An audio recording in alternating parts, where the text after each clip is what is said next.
हे WhatsApp guys, welcome back once again. दोस्तों, आज की कहानी जो एक्सप्लेन करने जा रहे हैं उसका नाम है ब्लैंक चेक। तो चलिए शुरू करते हैं। हमें शुरुआत में एक बंदे को दिखाया जाता है जो अंधेरी रात में भाग रहा है किसी से डर कर और जाकर एक फैक्ट्री में छुप जाता है। फिर वहाँ एक पैसों से भरे बैग को छुपा देता है। अब ये आदमी कौन है और ये पैसे यहाँ क्यों छुपा रहा है, ये सब आपको कुछ ही देर में पता चल जाएगा। फिलहाल के लिए आज जाते हैं अपनी स्टोरी के अहम किरदार माइकल पर, जो कि अभी सिर्फ 14 साल का है, लेकिन उसकी परेशानियां किसी जवान आदमी से कम नहीं है। असल में उसके मॉम डैड चाहते हैं कि उनका बेटा एक अच्छी जिंदगी जिए, लेकिन उतने ही दिए हुए पैसों में जितने उन्हें मिलते हैं। जैसी बात है, माइकल अभी छोटा है, इसीलिए उसे अपने बड़े भाइयों के मुताबिक कम पैसे मिलते हैं, यानी कि बहुत ही ज़्यादा कम, जिससे कि वो खास खुश नहीं होता। पर इनके पेरेंट्स को यही तरीका सही लगता है जिससे कि वो अपने बच्चों को पैसों की इम्पोर्टेंस बता सके। पर आज तो हद ही हो जाती है जब माइकल के रूम में उसके दोनों भाई अपना ऑफिस खोल लेते हैं, जिसमें उनके डैड भी मदद करते हैं। सभी को लगता है कि माइकल इसी में गुजारा कर लेगा।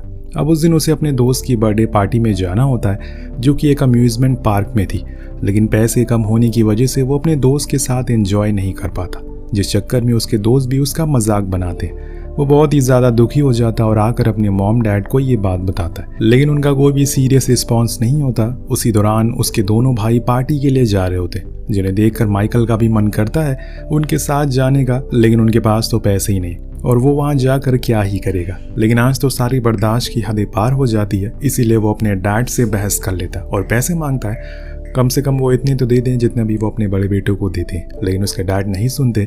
पर उसकी मॉम से ये सब देखा नहीं जाता, इसीलिए वो उसके दादाजी का दिया हुआ एक बर्थडे गिफ्ट लाकर उसे देती है, जो कि उसे 2 दिन बाद मिलने वाला था, क्योंकि उसका बर्थडे 2 दिन बाद है। पर आज वो उसे खोल लेता है, जिसमें उसे एक ब्लैंक चेक मिलता है, जिसके देखकर माइकल को लगता है ये क्या मजाक है, इसमें तो कोई अमाउंट ही नहीं लिखा है। और उसके डैड उसे वो चेक लेकर उस पर $11 की अमाउंट लिख देते हैं और कहते हैं कि अब तुम्हारे पास $11 आ गए।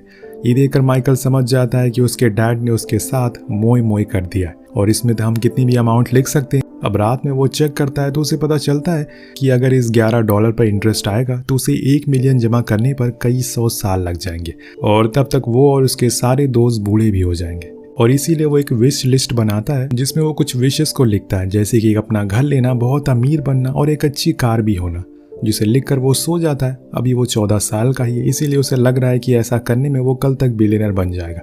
अच्छा मजाक है, ज़रा सोचिए अगर उसका ये मजाक सच हो जाए तो फिर क्या होगा। अब सीन शिफ्ट होता और हम उसी आदमी को एक बैंक में बैठा हुआ देखते हैं, जिसने शुरुआत में एक जगह पर पैसे छुपाए थे।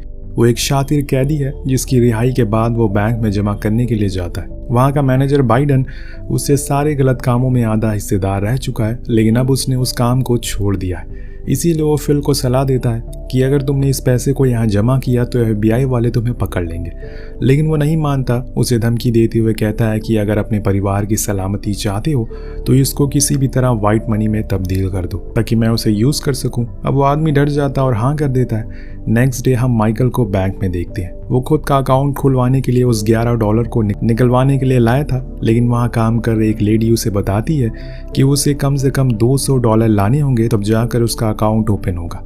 अब माइकल बेचारा उदास हो जाता है, अब वो कहाँ इतने पैसे लेकर आएगा। और यहाँ एक और चीज़ होती है, माइकल को वो लेडी बहुत ज़्यादा पसंद आ जाती है। दूसरी तरफ उसी दिन फिल बाइडन को बताता है कि वो कल अपने जूस नाम के आदमी को उसके पास भेजेगा, उसके हाथ वो वाइट मनी दे देगा। तो बाइडन उसे एक टेम्परेरी चेक बुक देता है ताकि वो जूस को पहचान सके। इधर दूसरी तरफ बैंक से निकलते समय बग नाम का लड़का माइकल के हाथ से वो चेक लेकर भागने लगता है, जिसका वो पीछा करता है, लेकिन रास्ते में उसकी एक कार से टक्कर हो जाती है, जिसमें कोई और नहीं बल्कि फिल ही चला रहा था। अब वो उतरते ही माइकल की टूटी हुई साइकिल देखता है। अब अगर माइकल ने उसकी कंप्लेन कर दी तो उसके लिए मुसीबत हो जाएगी, इसीलिए कैश ना होने की वजह से वो एक चेक उसे साइन करके देने लगता है। लेकिन तभी वहाँ उसे पुलिस आते हुए दिखाई देती है, तो वो उसके हाथ में उस ब्लैंक चेक को देकर वहाँ से भाग जाता है। जब माइकल घर अपनी टूटी हुई साइकिल लेकर पहुँचता है तो उसके डैड उसे वजह पूछते हैं और डांटते भी हैं, इसीलिए वो बिना कुछ बताए ही अपने रूम में आ जाता है और फिर उस चेक को देखने लगता है, जिस पर साइन तो थी लेकिन अमाउंट खाली था। और इस बारी वो कोई भी गलती नहीं करने वाला है, क्योंकि उसे पता चल चुका था। इसीलिए वो सबसे पहले तो इंटरनेट पर ये चेक करता है कि $1 मिलियन में कितने ज़ीरो होते हैं, और फिर वो उस चेक पर एक रैंडम नाम और $1 मिलियन की अमाउंट प्रिंट कर देता है, वो भी कैश में। नेक्स्ट डे वो फिर से बैंक जाता है उन पैसों को विड्रॉल करने के लिए, लेकिन वो बहुत ही ज़्यादा डरा हुआ था क्योंकि उसे डर था कि कहीं कोई उसे पकड़ ना ले। लेकिन जब वो अकाउंटेंट उसका चेक देखती है तो उसके अमाउंट को देखकर हैरान रह जाती है कि आखिर इतने छोटे बच्चे के पास इतने पैसे कैसे आए। और यही वजह है कि वो अपने मैनेजर बाइडन के पास जाती है, जो उस चेक पर फिल के साइन देखता है, जिसे उसे लगता है कि शायद ये वही जूस नाम का आदमी है जिसे उसे पैसे लेने के लिए भेजा। इसीलिए वो उस लेडी को वहां से जाने को कहता है और फिर अपनी सीक्रेट लॉकर से माइकल को पैसे दे देता है। और उसे अभी भी कहीं ना कहीं डाउट था कि आखिर फिल इतने छोटे बच्चों को क्यों भेजेगा। अब जब से वो वहां पैसे लेकर बाहर आ रहा होता है तो हम अंदर असली जूस को आते हुए देखते हैं। जी हाँ, उसकी भी एंट्री हो चुकी है। और जब वो फिल के हाथ से लिखे हुए उस चेक को देखता है तो उसके तो होश उड़ जाते, क्योंकि उसने अभी अभी एक बच्चे को $1 मिलियन दे दिए हैं। जब ये बात फिल को पता चलती है तो वो फौरन बैंक आता और उसे जान से मारने की धमकी देता है। लेकिन फिर उसे याद आता है कि ये गलती तो उसी ने करी है, उसी ने उस दिन बच्चे को ब्लैंक चेक दिया था। अब वो पुलिस में भी नहीं जा सकता क्योंकि ऐसे वो उल्टा खुद ही फंस जाएगा। अब वो तीनों ही वहाँ से माइकल को ढूंढने के लिए निकलते हैं, पर वहाँ माइकल फौरन अपने घर पहुँचता है और तुरंत जाकर इंटरनेट से कुछ घर के एड्स को देखने लगता है। फिर उसे डबल दाम में खरीद भी लेता है, जिसके बाद वो एक लेमोजीन कार भी ऑर्डर करता है, वो भी ड्राइवर के साथ। उसके हाथ में अब पैसे ही पैसे थे, इसीलिए वो कुछ भी कर सकता है, कहीं भी जा सकता है, किसी को भी खरीद सकता है। अब पेरेंट्स के जाने के बाद वो खिड़की से बाहर आता है और बाहर खड़ी अपनी ऑर्डर की हुई लेमोजीन में जाने लगता है। पर उसके अंदर बैठा जॉन नाम का ड्राइवर उसे बच्चा समझकर भागने लगता है। पर उसके होश तब उड़ जाते हैं जब माइकल उसके मुंह पर एक नोटों की गड्डी फेंक कर मारता है। तो वो चुपचाप उसे अंदर बैठने को कह देता है और फिर शहर के बड़े बड़े मॉल में घुमाने के लिए लेकर जाता है, जहाँ पर वो ढेर सारी शॉपिंग करता है। आज वो उन चीज़ों को खरीदता है जिन्हें वो कभी सपनों में देखा करता था, और साथ में अपने घर को डेकोरेट करने के लिए बहुत सारे फर्नीचर भी खरीदता है। और इसी के साथ वो जॉन के लिए एक महंगी सी घड़ी भी खरीदता है और उसे गिफ्ट कर देता है। और घर आते समय वो रास्ते में उसी बैंक वाली लेडी को देखता है जो उसे पहले बहुत पसंद आई थी। इसका नाम क्लियर होता है। वो क्लियर के पास वो कार रोक कर उसे बताता है कि उसके पास पैसे आ गए, कल वो आकर अपना बैंक अकाउंट खुलवा लेगा। पर उसके जाने के बाद वो एक ट्रक के पास रुकती है जहाँ वो एक आदमी को कुछ बता रही होती है। तब हमें पता चलता है कि वो असल में एक एजेंट है और पुलिस के लिए काम करती है, जिसमें उन लोगों को पकड़ती है जो कि बड़े बड़े अमाउंट इधर से उधर करते हैं बिना किसी इंफॉर्मेशन के। खैर, अब नेक्स्ट डे माइकल के डैड अपने घर आते हैं तो देखते हैं कि रास्ते में बहुत सारी ट्रक खड़ी हुई है और उसमें से काफी सामान उनके पड़ोस वाले घर में जा रहे हैं। वो हैरान थे कि आखिर कौन अमीर बंदा आ गया है उनके पड़ोस में रहने के लिए जो इतने सामान को अनलोड कर रहा है। तभी वो घर से बाहर आते हुए अब छोटे बेटे माइकल को देखते हैं। उसकी चाल ढाल ही बदल चुकी थी। वो जाकर उसे पूछता है कि आखिर तुम यहाँ क्या कर रहे हो, ये सब सामान किसका है। तो वो बताता है कि मैं भी आपके दोनों बड़े बेटों की तरह पैसे कमाने लगा हूँ। मैंने मिस्टर मैकिन्टॉश की काम ज्वाइन कर लिया है। आप उन्हीं नहीं जानते होंगे, लेकिन वो हम सभी को जानते हैं क्योंकि वो एक बहुत बड़े मिलियनर है। ये सुनकर उसके डैड हैरान रह जाते हैं कि इतनी जल्दी इतना सब कैसे हो गया। उनकी कार को आगे करने के लिए माइकल सभी को ऑर्डर देता है और वो तुरंत ही रास्ता छोड़ देते हैं, जिस चीज़ को देखकर उसके डैड बहुत ही ज़्यादा शॉक होते हैं। अब जब सारा घर बनकर तैयार हो जाता है तो वो किसी अम्यूजमेंट पार्क से कम नहीं लग रहा था। वहाँ पर सब कुछ था, रेसिंग ट्रैक से लेकर गेमिंग रूम तक, जिन्हें माइकल अपने ड्राइवर जॉन के साथ एंजॉय करता है। लेकिन जैसे जैसे दिन बढ़ रहे थे आसपास के लोगों में खबर फैलने लग जाती है कि कोई मैकिन्टॉश नाम का मिलियनर है जो उनके पड़ोस में रहने के लिए आने वाला है। इसीलिए सभी उसे देखने के लिए काफ़ी उत्साहित भी हो जाते हैं। उधर बैंक में लगातार मिस्टर मैकिन्टॉश नाम के पैसे जमा हो रहे थे, जिसको देखकर क्लार्क भी हैरान थी कि आखिर इतने पैसे आ कहाँ से रहे और ये बंदा कौन है। ये बात वो अपने सीनियर को बताती है जो उसे उसके घर जाकर उससे बात करने को कहते हैं। उधर हम उन तीनों को देख जो उस हर जगह पर जाते हैं जहाँ पर बच्चे खेलने के लिए आते हैं ताकि माइकल उन्हें मिल सके। पर अब उन्हें याद रखना चाहिए था कि माइकल बच्चा नहीं रहा। अब वही जब क्लार्क मिस्टर मैकिन्टॉश के घर जाती है तो वहाँ पर उसे माइकल पूल में नहाते हुए दिखता है, जिसे देखकर वो हैरान हो जाती है कि आखिर ये यहाँ कैसे है। तो माइकल बताता है कि वो उनके लिए काम करता है और अभी मैकिन्टॉश कहीं बाहर गए हैं, 1 हफ्ते बाद लौटेंगे। अगर उसे कुछ काम है तो वो उसे शेयर कर सकती है क्योंकि वो उनका सारा काम हैंडल करता है। अब बातों ही बातों में वो उसे आज रात डिनर पर चलने के लिए इनवाइट भी करता है, जो कि वो मान भी जाती है। इसके बाद वो फिर से जॉन के पास जाता है। वो दोनों एक अच्छे दोस्त की तरह पूरे दिन साथ में खेलते रहते हैं। वो उसे आज रात के डिनर के बारे में भी बताता है और कहता है कि लेट मत करना। जाने से पहले वो अपने मॉम डैड के घर जाता है, लेकिन अभी भी उसके डैड उसे रात में बाहर जाने से मना करते हैं। लेकिन माइकल कहता है कि उसकी आज एक मल्टी मिलियनर के साथ मीटिंग है, साथ में वो आज आपके बिजनेस के बारे में भी बात करने को कह रहे हैं, जो सुनकर उसके डैड फौरन हाँ कर देते हैं। जिसके बाद हम क्लेयर और माइकल को एक महंगे रेस्टोरेंट में देखते हैं। उसकी इस अंदाज को देखकर वो बार बार उसे मिस्टर मैकिन्टॉश के बारे में पूछती रहती है, लेकिन वो हर बारी बात को पलट देता है। जब थोड़ी देर हो जाती है तो उसे एक क्लासिक नेकलेस भी गिफ्ट करते हुए कहता है कि ये मिस्टर मैकिन्टॉश ने तुम्हारे लिए भेजा है। फिर दोनों साथ में बाहर जाते हैं और खूब मस्ती करते हैं, लेकिन उसी दौरान उन्हें वो तीनों देख लेते हैं और धीरे धीरे करके उनकी ओर बढ़ते हैं। पर माइकल की नज़र भी उन पर पड़ जाती है।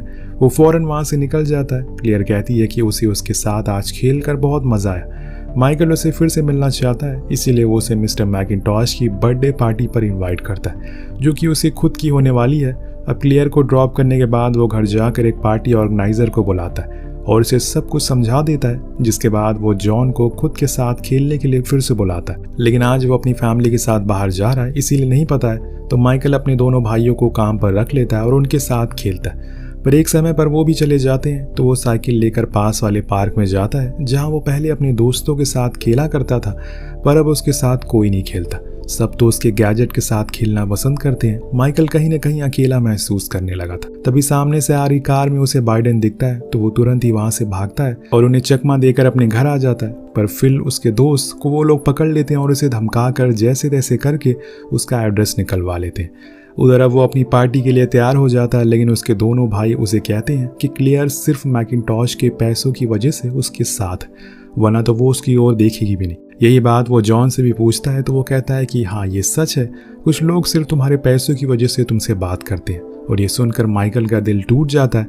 उसे बुरा लगता है, पर वो कुछ कहता नहीं है और पार्टी में आ जाता है। लेकिन वहाँ खड़े गार्ड्स उसे कुछ भी हाथ लगाने नहीं दे रहे थे, क्योंकि उन्हें लग रहा था कि मिस्टर मैकिन्टॉश आने वाले हैं। ये उनका बर्थडे है, ना कि उसका। इतने में वहाँ पर पार्टी ऑर्गेनाइजर आ जाती है और उसे $1,00,000 का बिल थमा देती है, जो कि बहुत ही ज्यादा था। और माइकल फिर भी पैसे देने के लिए अपने रूम में जाता है। उधर जब माइकल अपना लॉकर खोलता है तो उसमें सिर्फ $400 ही थे, जिससे कि उसके होश उड़ जाते हैं और वो अपने बड़ी सी कुर्सी में बैठ जाता और सोचने लगता है कि वो अब क्या करेगा। इतनी ही देर में उसके डैड पीछे से आते हैं। उन्हें लगता है कि मिस्टर मैकिन्टॉश कुर्सी पर बैठे हुए हैं, तो वो उससे रिक्वेस्ट करते हैं कि वो उसके बेटे को आज जल्दी छुट्टी दे दे, क्योंकि वो उसे बहुत मिस कर रहे हैं। शायद वो पैसे कमाने के चक्कर में अपना बचपन बिताना भूल जाएगा। उनकी ये गलती है, क्योंकि उसने उसे शुरू से गरीबी में जीने को कहा, जैसे कि वो जिए थे, पर वो समय अलग था और आज का टाइम अलग है।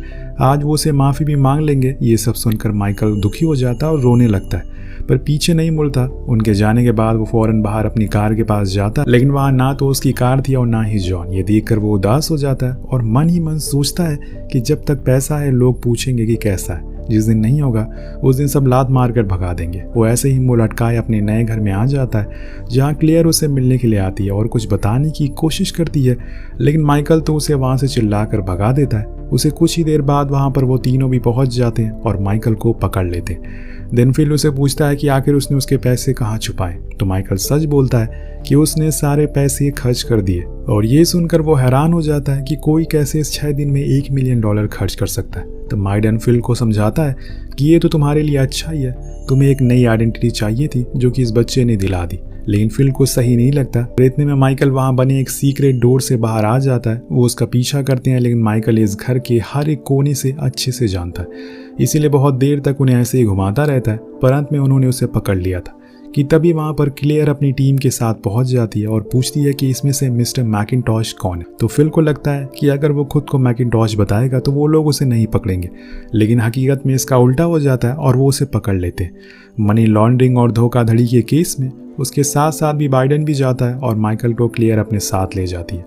पर माइकल उदास था, क्योंकि अब क्लियर उसकी गर्लफ्रेंड नहीं बन सकती। तो वो उसे प्यार से समझाती है और कहती है कि तुम मुझे 10 साल बाद मिलना और कॉल करना, तब मैं तुम्हारी गर्लफ्रेंड बन जाऊंगी।